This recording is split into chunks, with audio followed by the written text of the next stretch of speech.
Pilier numéro 2, l'univers. Que ce soit dans un roman historique, des romances contemporaines ou même une dystopie sur la Lune, ton intrigue et tes personnages vont appartenir à un cadre spatio-temporel qui répondra à des règles. Que tu écrives autant de l'Égypte ancienne, des chevaliers ou du XXIe siècle, il y a des codes de conduite, des noms et prénoms communs à l'époque et même des intrigues probables. Tu ne peux pas y échapper, surtout si tu écris ton propre monde par exemple.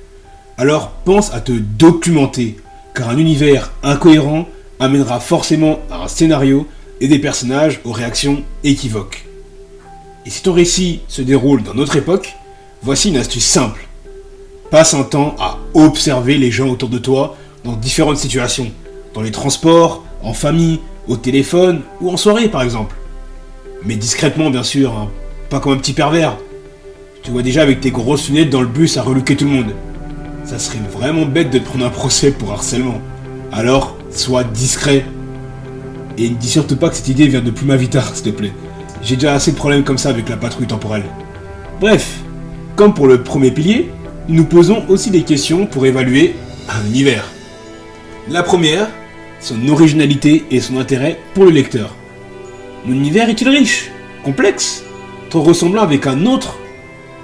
Par exemple, si tu mets en place un système de pouvoir basé sur les éléments, et que celui-ci est lié, je ne sais pas, à une explosion radioactive d'une centrale par exemple, il sera alors logique que dans ton univers et ton histoire, on trouve des personnages avec des pouvoirs et que ceux-ci se complexifient, comme dans la majorité des séries du genre. Et pourtant, le simple fait d'avoir une population avec même une seule modification génétique particulière, comme là le fait d'avoir des pouvoirs spéciaux comme maîtriser le feu ou la glace, peut avoir des répercussions sur toute la société. À toi de trouver lesquelles, tout en faisant kiffer le lecteur. Prenons par exemple les X-Men.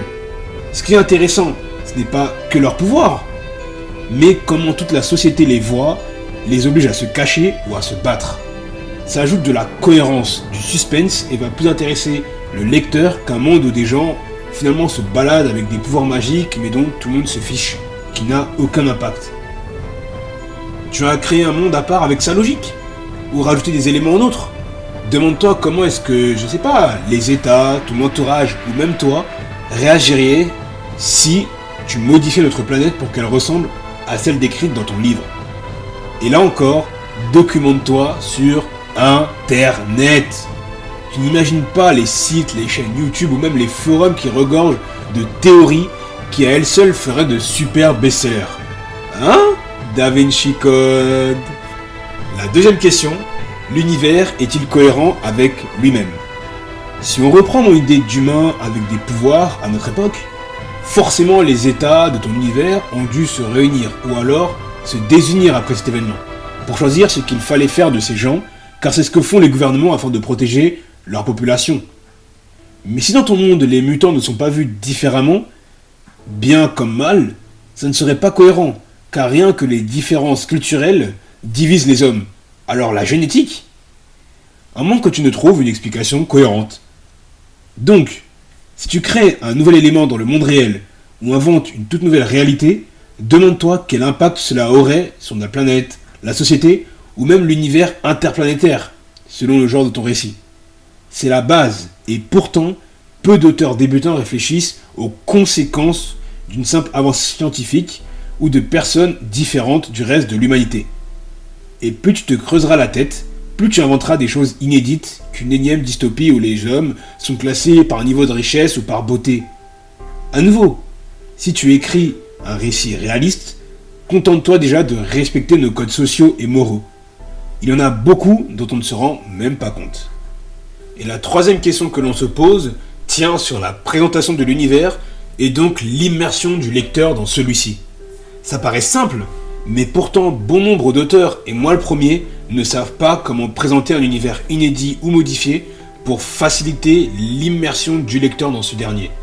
Dès les premières pages, on assomme le lecteur avec des tonnes de lignes sur la façon dont fonctionne chaque millimètre de la planète, oubliant que ce dernier est venu pour suivre un héros, et non pas toute la planète dans son ensemble.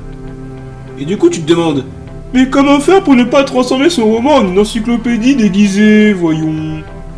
La première chose, Ne donner au lecteur que les informations nécessaires au récit et non pas la compréhension totale de l'univers.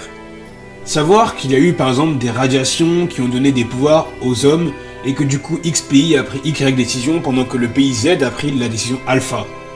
Permet-elle véritablement de suivre nos protagonistes? Et si j'enlève l'information, est-ce que je peux toujours les suivre? Et là je te vois déjà venir et te justifier.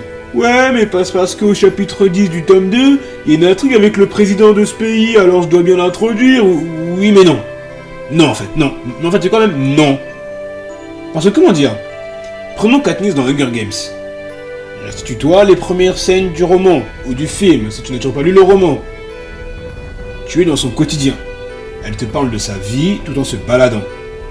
Maintenant, imagine-toi que pendant sa partie de chasse avec Gale au tout début, elle se met à faire un monologue sur le président qui n'est pas gentil, parce que dans un tel district il a fait ça, et là-bas il a fait ça, il leur a fait ça, et ça, et ça, et ça, et ah! Ça aura deux impacts sur le lecteur.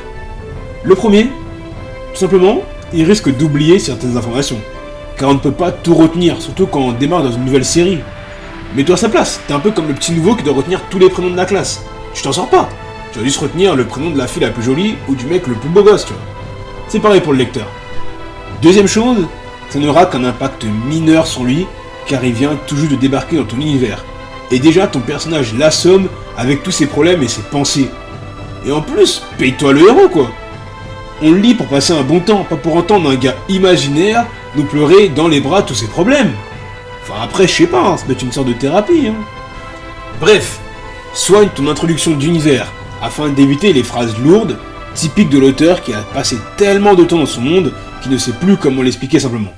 Sélectionne et disperse les informations nouvelles, pas au hasard comme j'ai souvent pu le voir, mais de sorte qu'elles aient un lien pertinent avec l'intrigue, un personnage, le message ou la compréhension de l'univers, car sans ces éléments-là, en effet, tu ne peux plus suivre l'intrigue. Là, ça se justifie. À nouveau, c'est assez compliqué, surtout quand tu crées un monde de toutes pièces. Alors je t'invite à aller faire des recherches sur Google ou Google. Je sais pas comment ça s'appelle dans ton époque. Et si tu parles anglais, tape World Building Mr. Kirin, K-I-R-I-N sur YouTube. C'est un super vidéaste de ton siècle qui fait du super contenu sur tout ça. En parlant de personnages, c'est l'heure de parler de ces derniers. C'est notre troisième pilier,